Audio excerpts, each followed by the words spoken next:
done a lot of good for Twitter over the last like couple of years. Like that's a very hot take for a lot of people in San Francisco, but like I know that like it's where the free speech, and the AI that he's doing. He's deployed so many AIs there because like I remember 2019, 2020 Twitter, like just so many bots. All right, guys. Zach Wilson here, one of the smartest guests I think I've ever had on. Thanks for joining us. Awesome. Man. I'm really happy to be here. Yeah. What's been your main focus this year so far? Just building out my company, a data expert, and just trying to teach the world about data and AI because AI is coming quick. It's coming really fast. It's going to be way faster than we think. Yeah.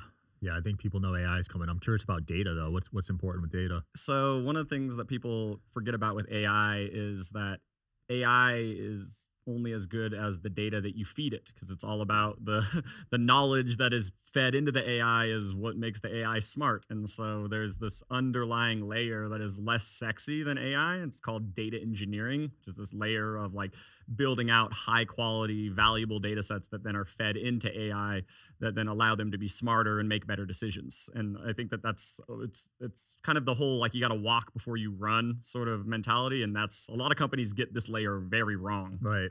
Even the best ones, because I've been on ChatGPT and it'll have the wrong source and then the answer comes out kind of wrong, you know? Oh yeah. And there's a lot of other interesting techniques that you can do to like ground ChatGPT in if you have other data that you want to bring in. This thing called RAG, Retrieval Augmented Generation, which is a way of bringing in your own local data to allow ChatGPT to not hallucinate as much, because it's a very ChatGPT essentially just pulls in the entire internet. And I don't know if you know, but not everything on the internet is true, right? There's a lot of things on the internet that is very like kind of sketchy, and it kind of just pulls it all in, and we're at the mercy of whatever those engineers decided that was quality and what they picked and what they didn't pick, like as they were like scraping the internet. Right. And so like, and that's where you can have other engineers kind of build on top of ChatGPT with your own high quality data that allows it to hallucinate a lot less. That makes sense. Yeah. Have you seen Apple's new AI update? I have not. I don't think so. Okay. Basically, when you open your text now, it summarizes it for you. Oh, that's amazing. Yeah. Like it's, there's going to be so many cool like productivity changes. I use ChatGPT and Gemini and all this stuff. Just if you're not using these things, like you're falling behind, right? Because it's like, I have been noticing that even in my own life, like when I'm like coding or building stuff, like I'm still hesitant to like give the control to the AI, because I'm like, I know what I'm doing. I don't need any AI. But then I know if I let the AI do it, well, I get 30 minutes back now and I can do something else, like, or I can go have fun, right? And enjoy my life more. Instagram has AIs that talk to people now. Yeah, it's so exciting. It's crazy. Yeah. Because some people get a lot of messages and they can't answer everyone. Oh yeah, and that's going to be a much better option than like ManyChat, because I've been using ManyChat. And ManyChat's decent, but it's very like algorithmic and it feels very like body, right? Doesn't feel authentic. Yeah, at all, right? And so if you have something that has a little more AI, it has, and especially if you can train on and can learn who you are as a person, so then it kind of it talks back to the user and the fan kind of like as you. That would be, it's going to be very amazing to see what happens with like personal brands, because now like you can kind of scale yourself, right? You can literally make clones of yourself to talk to thousands of people at the same time on like a one-on-one, like, and that is something that is one of the most exciting parts of our time, for sure. Yeah. Have you made a digital twin yet of yourself? Oh yeah. I mean, I've done that like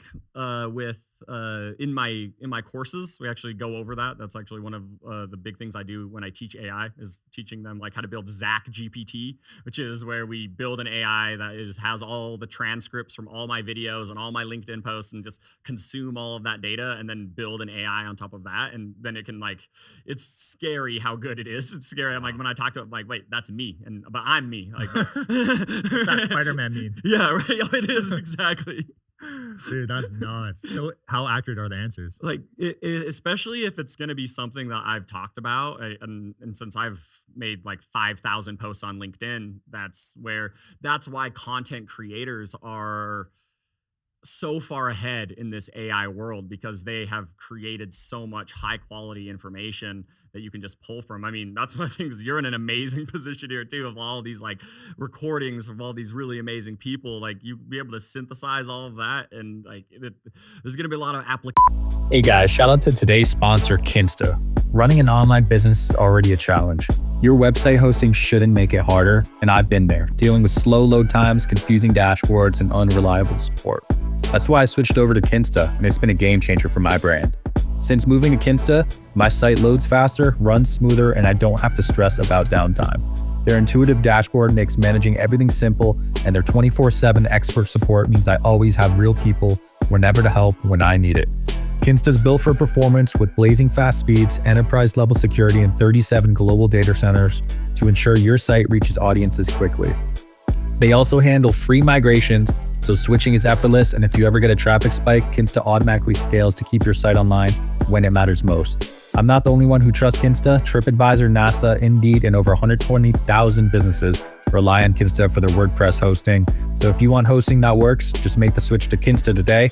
Get your first month free. They'll even handle the migration for you. Just visit kinsta.com/DSH to get started. That's KINSTA.com/DSH. Right? Yeah, that'd be cool. I've had AI companies offer just to buy my raw data to train their AI models. Oh actually. yeah. They're gonna try to do podcast AIs. Yeah, I think Google already has one, right? Oh yeah, they have that where you can turn a document into a podcast. Like it goes the other way around, right? Where it's not like podcast the document, but you can actually turn a document into a conversation. That when I saw that, I was like, what is going on? Like, why do we need this though, right? To be fair, some people have different learning styles. So to learn auditorially, for sure, more, they can retain it more than just reading a document. Definitely. So I could see some use case for that. But man, those podcasts sound super accurate. Yeah. Yeah, crazy times we're in. Why do you choose to focus on LinkedIn out of every social media platform? Part of it is I started on LinkedIn like 4 or 5 years ago when I was working at Airbnb. And part of it is I had an unfair advantage on LinkedIn because I worked at Facebook, Netflix, Airbnb. And if you just say that on LinkedIn, like you just get tons more views, right? Because it's unfair. It's just how it works, right? Credibility. Especially if you worked at FANG, right? Facebook, Apple, Amazon, Netflix, Google, those 5, right? Then like you have just everyone's like this, whatever this guy says is correct, right? And there's like this unfair advantage that you get on that platform versus other platforms. And then I just got into the habit of like in the morning when I would go to work at Airbnb, I would go and write my paragraph on LinkedIn. And then after a while, like I noticed, I was like, whoa, this is snowballing. I'm getting hundreds of thousands of followers. And I'm like, then I got to a point where I'm like, I don't think I need to work at Airbnb anymore. I think I can just like do this content full time now because it's very, I can see the potential and see the momentum. Yeah. And prior to that, your first job was $30K a year, right? Yeah. And you went all the way up to $600K a year? Yeah. That's insane. Yeah, that was so that was $30K in 2014 and then $600K in 2021 in 7 years. Dude, that's insane. Yeah. I did not know jobs were paying $600K a year, if we're being honest. Yeah, and keeping in mind that this is not a VIP position or a director position or a manager position. No, wow. I had no reports. No one under me, right? This is me making $600,000 a year writing code, right? and writing code and producing like a lot of architecture designs and stuff to like further the technical vision of Airbnb and Netflix. But like, yeah, it was no managers though. That's nuts. Does that still exist, or is AI going to replace that? Oh yeah, no, those roles are going. I actually think that those roles are actually going to become even more prevalent. Really? Because there's a side of it that's like, well, if I am a technical person who knows how to do architecture and vision and concepts, one of the things that I am slowed down by is just I can only write so much code in a given day, right? It's a fundamental thing. I can only type as much as I can possibly type. And so that's where AI is going to kind of like, if you can kind of fill out all of the bigger picture things like this database, this piece, AI can kind of fill in the middle pieces. Yeah. This is one of the things I noticed when I quit my job and I've been building a data expert over the last year or two is when I'm writing the platform, it feels like I have 5 hands or 6 hands where I'm like, well, okay, I just have come up with the architecture and then the actual implementation just let ChatGPT do it, and it makes it so that all I have to do is come up with the design, and I think that's where AI is going. So AI is going to replace some of these technical jobs, though, for sure. It's not like there's no disruption here. It's especially, this is where there's a lot of people on LinkedIn are talking about this, is like the death of the junior engineer. Yeah. Because AI is going to take a lot of these junior roles, like the people who are like trying to get into the field now. It is very difficult. It's very difficult to get like a junior entry level role in tech right now because of AI, and you're competing with these roles. It's complicated though, because it's like, well, what do we do when all the senior engineers die, right? Because it's like we have to have juniors now to replace them later. But like, I think that if you're a senior engineer or a staff engineer, there's never been a better time to be in tech, actually. Yeah. As long as you can embrace using AI. Yeah, right? yeah, for sure. You have to embrace using AI to like give yourself those superpowers, but you should be actually able to make substantially more money. That's good. Do you see any companies catching up to them? Yes. There's a bunch of them. I think that there's Anthropic's close with Claude. I alternate between those two, between Claude and OpenAI. Those are very close.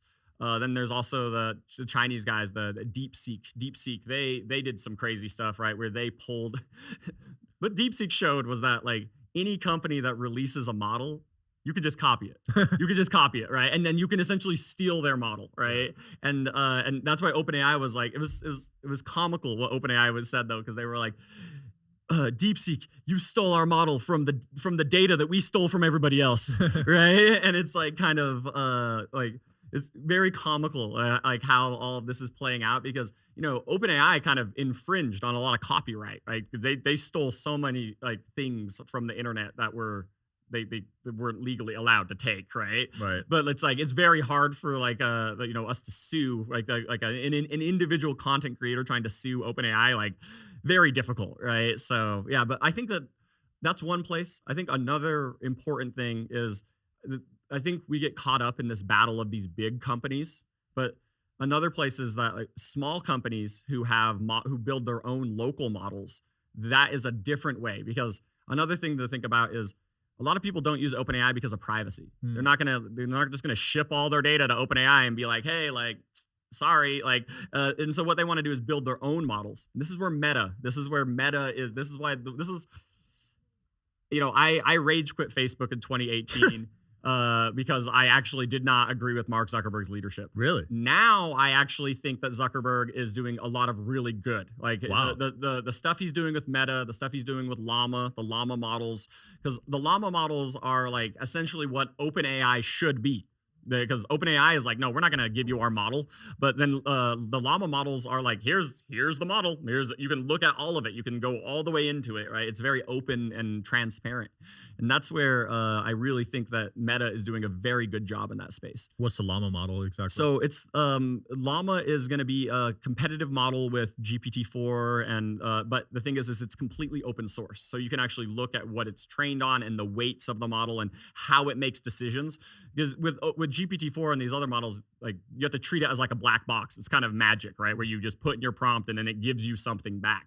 But with LAMA, you can actually like see what it's doing underneath, right? You could, because it's open source. They give you all of everything that it's doing, right? And that's what Meta is all about, right? And they have two models. They have like a 70 billion parameter one and like a 7 billion parameter one, depending on like how smart you need it to be and or how lightweight you want it to be. Dang, that is crazy. Yeah, Zuck has grown on me. I'm not gonna lie. Yeah, I wasn't his biggest fan. Why didn't you like him in 2018? So in 2018, I left Facebook. So I worked there 2016, 2017, 2018. I worked in core growth there, like helping them scale up users. In that period, like we went from 1 billion users to 2 billion users. Damn. Yeah, Facebook was like that was like peak Facebook in some regards. And one of the things that happened though in 2018 was a privacy scandal broke. There's a thing called Cambridge Analytica. I remember that one. That privacy scandal broke, and it was all about like Facebook mishandling data and supplying way more data than was allowed. Like it essentially made it so that like if you signed up for an app, you didn't just give your data away, you gave your data and all your friends' data away. Damn. That's what it did, right? And that was that's the crux of the scandal. And that's what allowed the Cambridge Analytica company to harvest like a million, like it was like 100 million accounts or something like that, right? they used that to allow Trump to win. That was actually a very critical thing for Trump to win in 2016, which is it's an interesting result from that, right? But personally, what happened for me was I found that they just didn't care about data privacy. And from my side, as someone working in data there, I like saw all of this negative news come in. And then I was looking at what was actually happening on the ground and on the data privacy things that were happening on the ground. Because Zuck was essentially being like, well, this was the past, right? Because a lot of the profiles and stuff was actually like harvested in like the early 2010s. It was like 2011, 2012. And Zuck was trying to market it as like, no, this is the past. We're a new Facebook now. And then, but then I'm there looking at what was going on at the company. And I'm like, no, I see this problem and this problem and this problem. And there's still a lot of other privacy problems that I see going on right now. And so like it felt like to me that Zuckerberg was straight up just lying to my face, right? Yeah. And it made me feel like I want to go somewhere else. So I left. And that's when I left and I actually joined Netflix because I was like, I feel like because Facebook was very hated at that time. And I was like, I feel like people don't really hate Netflix. Like they might think that the shows suck or whatever, but they don't like hate it, right? They don't like they're like, oh, it's boring or like not that good, but no hatred there, right? Yeah. So and Netflix is an interesting company too. Yeah, that was before they started their originals, right? Yeah, that was right around then was like when I joined, and they just started making those like big $1 billion investments. Yeah. Was it chaotic back then? Oh yeah, for sure, definitely. Yeah, because they weren't making money back then, right? They were not making money, and then also my second year at Netflix, that's when they Disney Plus came out, and people were like, they were like they were very nervous about what the implications for Disney Plus were for the company. And like, yeah, the stock got cut in half. Like people were very like anxious. I could tell like about that competition. Dang. I know they feel differently now because I feel like they actually kind of crushed it. Like Netflix has done a very good job. It took them a couple years there to like find themselves again. But like, yeah, definitely is. They rebounded well. Yeah, for sure. Yeah. Now they're probably #1 streaming service. Oh, yeah. But yeah, dominant again, for sure. Wow. Interesting. Did you see that happening? I was not sure. I think for me, like what ended up happening for me was I joined Netflix and I learned a very hard lesson at Netflix, which was that just because you have the technical ability to do a job doesn't mean it's the right job for you, right? Because Netflix is a crazy company. They the way they pay, right, is they say, we're going to pay you your top of personal market, which means if you go and interview at another company, say I go interview at Google and they give me a 30% raise, I can take that offer back to Netflix and be like, hey, Netflix, give me a 30% raise, and they'll give you a 30% raise. Because they're like, we're going to pay you as much money as you can possibly make. That's like their whole philosophy, right? And one of the things when I was there, I was like, this is crazy. And I was really young when I worked there. I was like 24, 25 when I was working at Netflix. And I loved it, but it was also a lot. It was because they pay that much, they also have sky high expectations. It's similar to like, kind of like working at like a hedge fund or like one of those other like, those places that they just expect the moon from you. And I learned that like the thing that I was missing was I didn't actually have the social skills. I didn't have the soft skills necessary to say no to people and put up boundaries. And like, even though like I was able to write a bunch of code and deliver a lot of very good value, I just got super, super burnt out. And that's one of the things I learned is it's like, even if a company's paying you really well and you're learning a lot, sometimes it's still not the right job for you because of like, it's going to burn you out. It's going to be something that like is unsustainable. Right. Was that the first time you experienced burnout? Yeah, for sure. And that was, I did, this was right before the pandemic, right? This was like January, February was when I realized I'm like, I don't think Netflix is for me. I think I need to go and do some soul searching. And it was wild because I actually put in my notice and I quit on March 2nd of 2020. And I told my coworkers, I'm like, I'm going to quit my job to travel the world. And then, 2 weeks later, the world was like, no, you're not. No, you're not. You're not traveling the world. We're going to shut the world down. And I was like, what? I didn't think that was even possible, but all right. Like, talk crazy. About bad timing. Right. Oh yeah. Terrible timing. Right.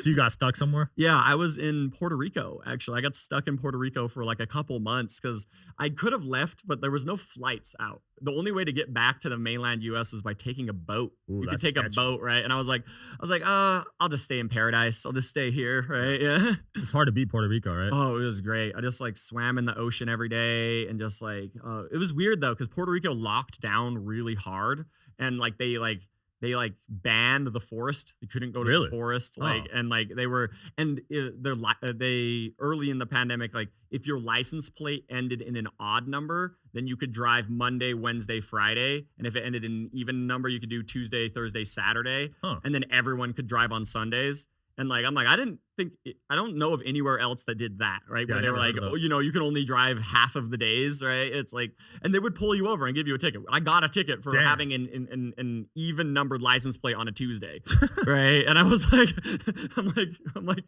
I was like, this is the most arbitrary bullshit I have ever seen in my life, for sure. What did it say on the ticket? Right. So it was like a $50 ticket for it was violating pandemic procedures and lockdown procedures. Wow. At least it's only 50. Yeah, it was only $50. I just so got was a like, $680. yeah, ticket right. Yeah. For speeding. Yeah, right. I was like, how much are tickets these days? yeah, right. Dude, 680? 680 is a lot. That would wreck a lot of normal people, 100%, right? Like if you're 100%. making like minimum wage, that would. Yeah, that's like your whole paycheck. Dude, that's not cool, man. Yeah. Man. So you live in Puerto Rico though? I did for 3 months. Yeah. Oh, okay. Yeah. From like, it was like March to June. Yeah. Like, where'd you spend the last 10 months? Because you took a year off. I Right? took a year off and then I came back and then I got a dog and Yeah. that dog is very special to me. She's actually like my logo and my brand and I everything. love it. And so we did because I still wanted to travel and so I took that dog to every national park in the West. So I Nice. did everything in Utah, Arizona, like Glacier, Olympic, Redwoods, like everything. And that was like a 3-month like thing. And then I came back to San Francisco and got really stressed about the 2020 election. I don't know, like I feel like it's interesting because my whole life has shifted. Because like back then, I feel like I was very, very, very nervous about Trump getting reelected. I was Yeah. super nervous about it. And this time around, right, in 2024, like I didn't care. I voted third party. I didn't vote for either of them. I just Yeah. didn't care. But in 2020, I was very nervous, and I was like, all right, we gotta get Biden in. We gotta get Biden in. This is freaking really nervous, really nervous. It's interesting to see how like that year, like media had just a foothold with everybody. It did a very good job at making people scared. Oh yeah. And now I'm like, I don't even really care. It's like I'm like, who's president doesn't matter that much to me anymore, right? But like back then, that was the only thing I could think about, especially like September, October, November of 2020. That was the only thing I thought about. And like after that, I was like, whoa. And then in December, my girlfriend at the time was like, Zach, like you got to do something with your life. You can't just like be just chilling, right? And she's like, and because what the other thing I was trying to do during that period was like I was just playing a lot of Call of Duty Warzone and like just like because I wanted to be like a pro Warzone player because I had a dream as a kid. I played a lot of Halo. Halo was my game, and I wanted to be like a professional Halo player. And then I saw Warzone as like the new thing, and I got like over 100 wins in Warzone. Okay. It was a lot. It was grinded it It's out. not bad. Yeah, and but like I went to a couple tournaments, lost every time. Got wrecked. And I was like, okay, there's always some like 16-year-old Asian kid who just wants it more than I do. And then in December, my girlfriend was like, I'm breaking up with you. Like, you're not going to be a professional gamer. And I was like, whoa, this is a Damn. lot, right? And then that's when I started making content. So That's when she broke up because you were addicted to video games? Yeah, addicted to video games, and like, well, and just in a very negative headspace about the election. I was like too very negatively obsessed about that. Wow. And then that's when I was like, oh wow, I need to like go get another job, and I started to make content. That's when I started in December of 2020. It was when I started making content on LinkedIn. And then in January was when I got the job at Airbnb, and then I started like just picking my life back up and started moving and getting into a much better space. And That's cool. yeah, for sure. It actually turned around pretty quickly for me after that, and it was really exciting. Like I think a lot of people should take a year off. Like it's something that like is very scary for some people. I know for me it was. The one thing that I made it easier is Netflix is. Another thing about Netflix is they say this when they hire you, is they are like, it's very intense here. And if you want out, we'll give you severance because we would rather you leave like quickly than stay around and hurt the A players. Essentially, that's like they're trying to build like the dream team or Right. the A team, right? And so they give you 4 months of severance. Damn. Yeah, and That's so the longest I've heard. yeah, and so like I was like, okay, I'll take that, and so it made it very easy for me to quit because I was like, okay, I have like that's good money to go and leave, and so like I know for other people like taking a sabbatical is trickier because they see this like cliff, like a financial cliff of like, well, if I jump, dude, then I'll never financially recover from not working, right? And but sometimes what happens, right, is I know for me, the thing that happened during that period was I discovered myself. I discovered content. I discovered writing. I discovered a lot of this like entrepreneurial spirit. Because before that, my dream was I want to be a principal engineer in big tech. I want to work at Google. I want to be the top engineer at Google, right? That was like my dream job.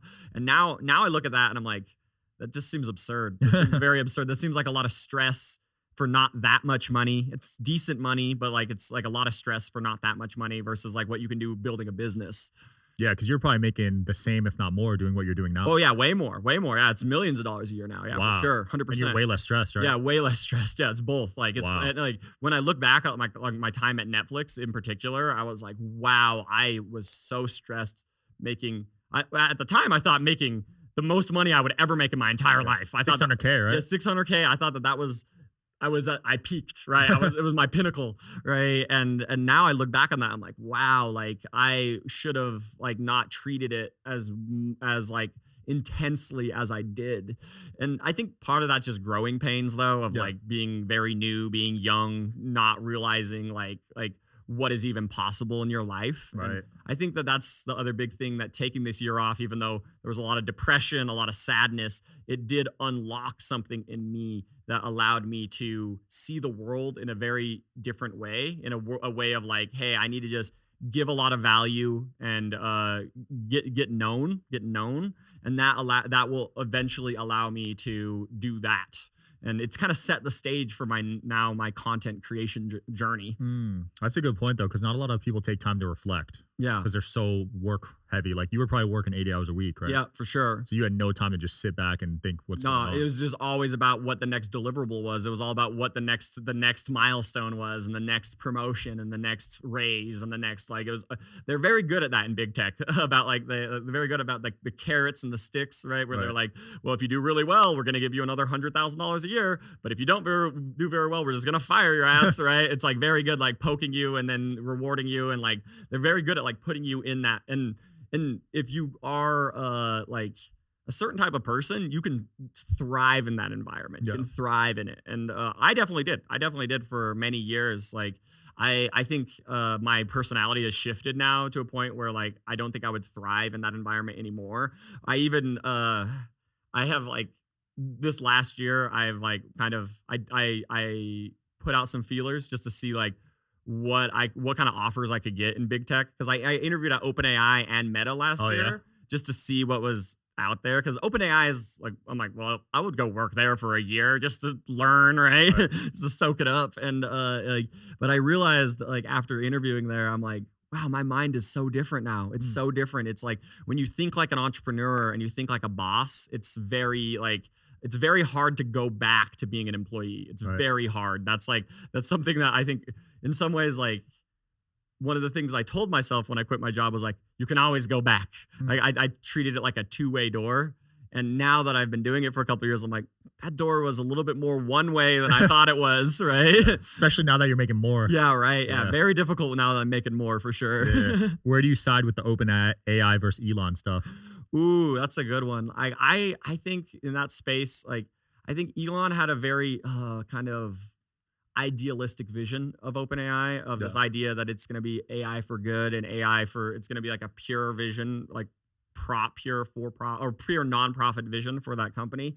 And in that way, like it feels like OpenAI is deviating from that path, that pure intentions path. Right. But at the same time, like what company has ever gotten to that level being non-profit? Like None. they're like the only one that comes to mind for me that is even close is like the Bill and Melinda Gates Foundation. And again, the only reason they're big is because of Microsoft, right? And they all got, just billions of dollars of shares of Microsoft, right? And Yeah. so it's like they're just super funded by a for-profit entity at the end of the day. And so like I'm very nuanced on this because I feel like Elon has a very solid point from like an idealistic perspective of like what OpenAI should be, Mhm. but then from like a perspective of like if you actually want OpenAI to be as big as possible to reach the most number of people, it does need to be for profit. It needs to make money. That's it needs true. to like bring stuff in and be self-sustaining. Otherwise, investors are just going to keep burning money, right? And that's like where I'm kind of neutral. I don't have a great perspective on Sam Altman. I think he's kind of like in the middle. Like he as a leader, it seems like I don't really trust him. I don't really know why though. I don't know why. There's something about I trust Elon a little bit more than Sam Altman in terms of like just those two personas, and that's I don't know. Well, there's Elon's something all deeper. about transparency. Right? He is for sure. Like even though it sounds like you're not a conservative, but like at least he's honest. Yeah, for like sure. he's showcasing what's going on right now, right? Definitely. Yeah, so I like that he's doing that on Twitter. Oh yeah, I love Twitter for that reason. I actually I feel like he's done a lot of good for Twitter over the last like couple of years. Like I mean that's a very hot take for a lot of people in San Francisco, but like but I know that like it's where the free speech, and the AI that he's doing. He's deployed so many AIs there cuz like I remember 2019, 2020 Twitter like just so many bots, so many fake accounts, so much just crap, right? And now I'm like, when was the last time I saw a bot on Twitter? It's been a long time. I feel like I might see like one bot a month now or something like that. It's very rare. It's actually he's done a very good job of either like pushing that content down or like the spam filters are very good now. Yeah, he said he would do that too and bought it. And he delivered. Yeah. It's crazy that he did that and he delivered on making the product better with 20% the engineers. Right? With like he's like, I'm gonna fire 80% and make the product better. Yeah. Like those two things together like feel like whoa, Yeah. right? How did that make you feel? Because you're an engineer. So Oh yeah. I mean, I had a lot of friends who actually got let go from that. And personally, I actually benefited from that a little bit because I got some referral bonuses to Airbnb. Okay. So like some of my friends who jumped from Twitter to Airbnb because like he did let go talented people. He let go like brilliant talented people too. Because like if you fire 80%, you're not just gonna fire the bottom 80%, right? You're definitely gonna let go people who have good skills too. So like I personally think it made sense in some regards because like there's a side of it that's like you need to have because at Netflix, right? Netflix is a company that their headcount is they're very lean. They're very lean on headcount. That's because their goal is to essentially let go 5 to 10% of the company every year. Wow. They have that and that's like the intensity of it. It's like you need to be an A player otherwise we're gonna let you go. And so that's where Twitter wasn't like that. Twitter was kind of ran like I don't know, kind of like it's kind of like a liberal agenda machine. It was very, very bizarre. Like that company in particular had a lot of bloat to it, right? That like, so there's a side of it. Like, do I think 80% was a little bit excessive? Probably, right? But 50% is probably like what was necessary, right, to actually get it to where it needed to go, right? Yeah. So like, yeah, initially I definitely it was funny too because this is another thing where like I feel like my mind has changed, right? Because when Elon bought Twitter and fired people, I definitely was part of that group of people who were like, fuck Elon, we're going to Mastodon, I hate Twitter, right? And then I got on Mastodon and I have like almost 10,000 followers on Mastodon. I'm never on Mastodon now at all, ever, not even once, because it's like it kind of like there was like this big spike when everyone hated Elon and then it just kind of died out because it doesn't have the stickiness that Twitter does, because that's where Jack Dorsey did a good job. He built a really good product. Twitter is a great product. Like at its core, the soul of it is really good, and that's where like when you try to like replicate it, you need something else. That's why Blue Sky, is kind of in that space a little bit because it's kind of more that is kind of has his soul in it, but like it's still doesn't beat Twitter. Yeah. Twitter pretty much put Clubhouse out of business too. Yeah, Twitter right. Spaces. Oh yeah, for sure. Like Clubhouse was hot. Oh yeah, for sure. I actually interviewed at Clubhouse when it was at its peak. and like I got rejected, and I was depressed about that initially. I was like, dude, because I thought I got rejected from like the next Facebook, like from the next. I thought I was gonna get in really early. It was hot. It was so hot, but then it just gone. Right? Just it's the Twitter Spaces is the same thing. It's just like his Clubhouse is a feature in other apps, right? So what do you think caused them to fall off? I think that's a big part of it, is that they weren't able to capitalize on that attention of like building out other spaces, because like you need to have more than that. Like it's similar to like, you know, like Skype. Skype's, I think, another interesting example of a company that's like where they did video call, right? And they actually were. Skype was also very big for a while. Like there's a lot of people, you know, and you know they're actually getting rid of Skype. They're decommissioning it in like next couple months. Damn. Yeah, it's like going under, right? Skype is gone forever, and like I think part of it is you need to capitalize on that moment and get people to adore the brand. But Clubhouse as a brand was never like they didn't do a good job. They didn't do a good job of like building a brand that was like sticky, of like, I like this platform. You went there because there was cool people there. They kind of like, they put themselves in a very precarious situation of like, they were like, oh, the famous people are here, so everyone is here. But then when those people left, it's like, okay, now no one's here. And it's like kind of dies out, like where it's like they kind of, whereas like other places, they have more sticky, like grassroots kind of communities. That's why I think like, you know, places like Facebook, even though people say Facebook's dying, like there's also so many like, if you think about like all like the, I don't know, like the mom groups on Facebook, and like I know I'm a part of like this Magic the Gathering group on Facebook that I'm like, I know these like grassroots communities are never ever going to leave Facebook, and so they have that stickiness to them, where Clubhouse was like, it was like a blockbuster, like one trick pony, like one hit wonder, and they didn't like do anything grassroots, and they just kind of capitalized on viral, and once that sugar high ran out, it was like, I guess we're gonna go somewhere else. Fell off quick. Yeah, right. Yeah, for sure. It was like a year, right? And I feel like Snapchat too kind of fell off. Yeah, definitely. I don't use Snapchat anymore. Yeah, for sure. I used to use it all the time. Didn't they get an offer from Zuck? Yeah, You tried to buy them, right? Yeah, that was a while ago though. That was when they were on the up for sure. Right. I think that like that was back when their shares were at like $30 or $40, and I think they're at like $10 now. Damn. Yeah, for sure. Did you hold all your stock from all the companies you worked for? No. I mean, I only Netflix. I'm very long Netflix. I have not. I've holded that for freaking like, because Netflix, their compensation structure is very interesting. Where like, so they pay you all cash, right? Which is different from the other companies. Most companies, especially when you're like a senior or a staff engineer, 60 to 70% of your money is actually in stock, and then 30% is in cash. Whereas at Netflix, they pay you all cash, but then they also allow you a sliding scale. So they're like, okay, well, we're going to pay you 100% cash, but you can also pick whatever percent you want as options. And it's so it's like a leverage scale. And for me, I picked 15% of my money to be paid out as options. Okay. But these options are very special because, you know, most options that you buy on the market, you can buy a 2-year horizon. So it's like you buy it and then you have to exercise in the next 2 years. That's the longest dated option you can buy it publicly.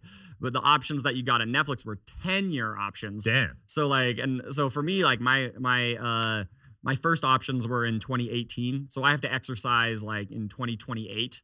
And so I'm like, just keep holding, dude. You're up a ton on those. Oh, and they have gone to the moon, dude, because they're options, so they're leveraged too, right? So it's like in that time, Netflix has done 200%, but that position has done like 1,000%, right? Because of the leverage involved with options. Holy crap! So like definitely yeah, Netflix is a crazy company in that way. Whereas like other companies like Facebook and Airbnb, they pay you in just like a regular stock, like RSUs, like restricted stock units, which is like the more traditional way of doing things. That's why Netflix is a wild company. They definitely they're successful for that reason though. They're successful because they're different. I could see that. So you sold the Facebook stock? Yeah, for sure. I did. I mean, I shouldn't have. I definitely was right about Airbnb though. I was right about Airbnb because Airbnb has been like that one crashed, right? I lost an unbelievable amount of money on Airbnb because I joined Airbnb 1 month after IPO, right? And so the stock was at like 200, and so I joined as a staff engineer, which is like that's like a top 1% engineer in big tech, and so I got like $1.5 million in stock. Damn, right? Just for joining? Yeah, but it's over 4 years. Okay. So over 4 years. So I get that money over 4 years. So it's like something like 300, 400K a year in stock over 4 years. But the thing was like that's at the $200 price point. And then the stock went from $200 to $80. Right? Damn. So the 1.5 mil turned into like 500K. And I was like, and that was in 6 months. And I was like, I was working at Airbnb for 6 months and I was like, did I just lose $1 million in 6 months? Like, what is going on? Like, this company is like, what? And like, it was like, it hasn't come back. It hasn't come back. Like Airbnb has been trading flat, right? It's been between like 100 and 150 for the last like 5 years, right? And it has been just very like, because they're having a harder time. They have a lot of like pressures, a lot of like regulatory things, right? Where they're getting pushed out of New York City. They're like, there's a lot of different things there's a lot of banned here. Yeah, for sure, because it has a lot of negative effects on communities because it's like, what if you want to rent a long-term apartment? Because what it does is like, because Airbnb is a more profitable way to use your space. Right. And so it's like landlords are incentivized to do short-term rentals at the expense of people looking to do long-term rentals. And it's like, long-term rental people should not have to pay more money just because there's less supply, right? And so it's an interesting trade of like, okay, how do we like balance these two things so that like landlords are able to still get the right balance of that with but Airbnb I think should exist. I think it's like a very good thing that allows for you to have a more authentic travel experience than like a sterile like Marriott or like Hilton experience that's just literally exactly the same in every country on the earth or whatever. And but it's like, how do you balance that so that the long-term residents do not suffer? And I think that's like it's a very hard balance. Like, because New York, what they do is like, okay, you can do an Airbnb, but it's like you have to book for like 30 days. Damn. Right. And it's like, it's essentially like to book a month, right? And it's like and that's too a lot. long. Yeah, that's way too long, right? It's not like, short term anymore, right? I don't like leaving my dogs for more than like 3 days. Yeah, right. I got 2 dogs. Yeah, dogs are great. Yeah. I got a dog too. I know you got a husky. Yeah, right? Yeah. I taught my Australian Shepherd how to howl. Oh yeah, that's great. Huskies can howl, right? Yeah, my dog howls all the time. Yeah, dude, the noise of howling is just so soothing. It is for sure. I love that when I'm like, hey Lulu, ah woo, and she's like, woo. It's like so good. I love it, man. If you could be any animal, what would you be? Ooh, so my spirit animal is a giraffe. I'm very giraffe. I find giraffes to be very like otherworldly. They feel like they shouldn't exist on this planet in some ways. They feel like they're from another planet, and I always feel kind of out of place. Like I'm between like a giraffe and like, I don't know, something like something fast, like a cheetah or something like that. Yeah, it'd be fun to have that speed. Yeah, for sure. I go eagle usually. Eagle's good. Oh, you can fly around. And Yeah, you're the predator because you don't want to be prey. Yeah, definitely not. It's a tough life out there. Being a rabbit would be terrible. No, that's terrifying. You get a lot of sex, but that's it. Oh man, you ever want to start your own company? Yeah. I have a company, Data Expert. Well, no, like your own app or something. Oh, my own app. Yeah. So Data Expert is actually it's a double play. So I have my Data Expert is teaching people data and AI skills, and then below that is a platform called Tech Creator. So Tech Creator is a platform that allows people to build their own communities. Have you ever heard of School? Yeah, Alex Hormozi, School? yeah. So it's similar to that. Like it's similar to School, except the difference is like it's for technical people. It's for people who teach code or teach data, and it allows them to build their own cohorts. And so Data Expert is one community on the Tech Creator platform. So that's my app that I build. So I do 2 plays at the same time because like I want to build long-term value here too, not just like teach. I love that. Because I get I'm very ADHD, so I have to like, if I'm doing too much content, I get burnt out. But if I'm doing too much code, I get burnt out. So I have to like kind of do a little bit of everything to like soothe the brain. Find that balance. Yeah, for I sure. actually have ADHD too. Oh yeah. Yeah, but some people these days say it's a superpower. It is. It's a balance, right? I think that there's a side of it that is very, very useful. It allows you to lock in and focus, and like that hyper focus part of it of like, I'm gonna do this one thing every day for 7 years, right? And a lot of people will look at you and like, dude, that guy's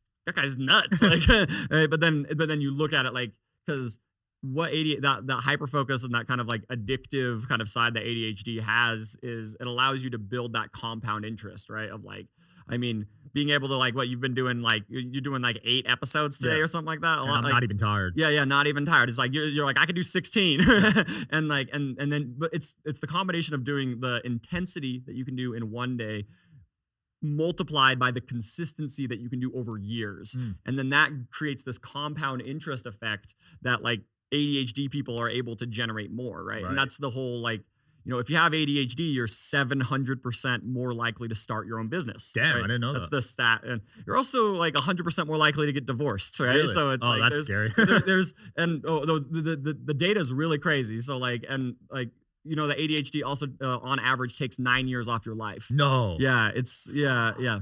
Why?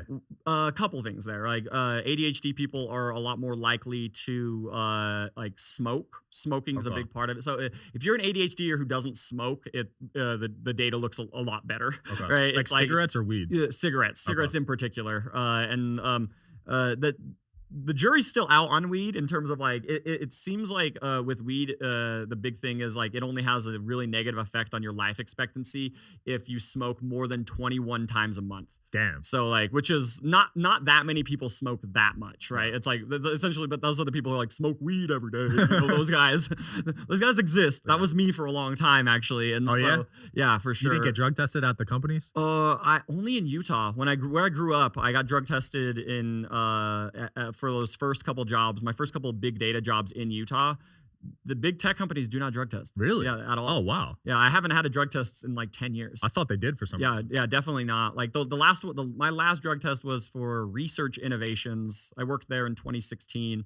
They were like a military contractor for the U.S. government. That so makes it sense. makes a lot more sense for them for sure. Yeah. Yeah, I guess they don't care as long as you're productive. Yeah, the big right. Tech companies. Well, like I think there's a side of it where there's like such a large percentage of programmers smoke weed that like it's similar to like the NSA, right? The NSA used to have a very strict no cannabis policy, and they actually removed that because there was not enough cybersecurity people who don't smoke weed to fill the roles, right? So they had to actually relax that policy in order to get enough hackers on the team at the NSA.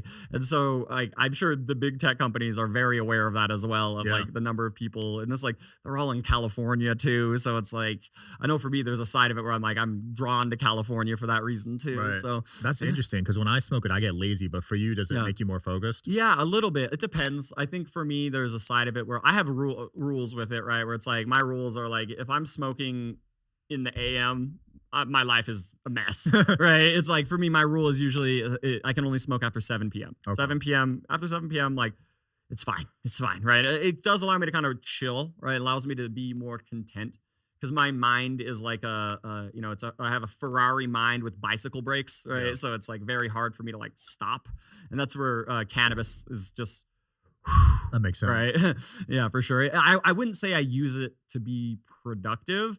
It is good for writing. I've noticed it's good for like coming up with like divergent thoughts, like thinking like kind of sideways. It's very bad for thinking convergently and like trying to like solve a specific problem, but thinking about all the problems that you could solve, it's better for like brainstorming. Yeah.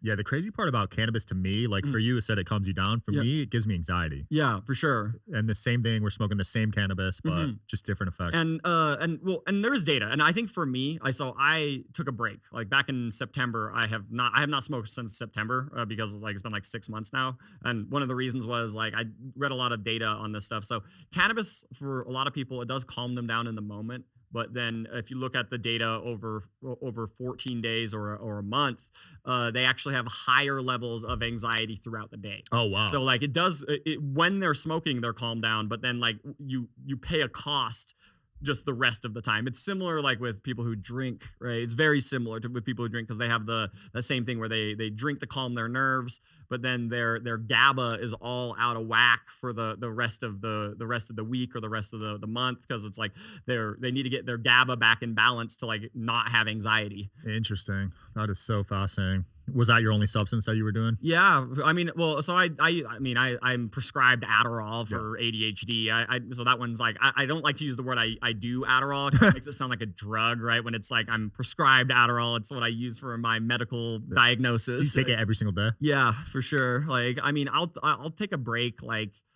maybe every 10 days or so because there's a point where I'm like, dude, I just need to have like a really nice amazing day of sleep because I notice it does like take like 10% off the top on my sleep, which is not great. Yeah. But like it's worth it to me because it makes it so I can get all my stuff done, and then the one day I don't take it, then I sleep amazingly, and that like allows my brain to like reset. Yeah. I'd be curious if you would microdose mushrooms. Yeah. Oh, microdosing is great. I mean, that's a big thing because it's decriminalized in San Francisco now. Oh, now? Yeah, you Wow. can literally do it. And like, I tried that in 2022. The one thing about that I've noticed is like getting the dose right is hard. It's like whether you're doing like 0.1 or 0.2 grams. And I noticed with that, like, I did that for a while. The only thing is like my stomach just doesn't tolerate it as well. Like it works. It actually gives me a very similar effect to Adderall. But like then I'm like, but I have like this like queasy stomach the whole time, and I'm like, oh, dude, I wish this is so close. It's so close to like the perfect like supplement, but it's just a little bit off. Once they could fix that, hopefully they could figure that out. But yeah, some of it grows on like cow poops. So right. Yeah, it makes sense, right? I just had it, and I got nauseous. I got pale. It's rough. But dude, it's been awesome. Where can people learn from you and keep up with you, man? Yeah, for sure. I mean, the big ones are going to be my socials are going to be Exactly. That's my handle everywhere. And then my YouTube is Data with Zach. It's going to be the big ones. And this is my website, Data Expert. I run a bunch of cohorts. If you're very interested about becoming very dedicated about learning AI, that's where you can join my academy. Perfect. Yeah, check them out, guys, and stock up on AI domains. Yeah, let's go. See you guys next time.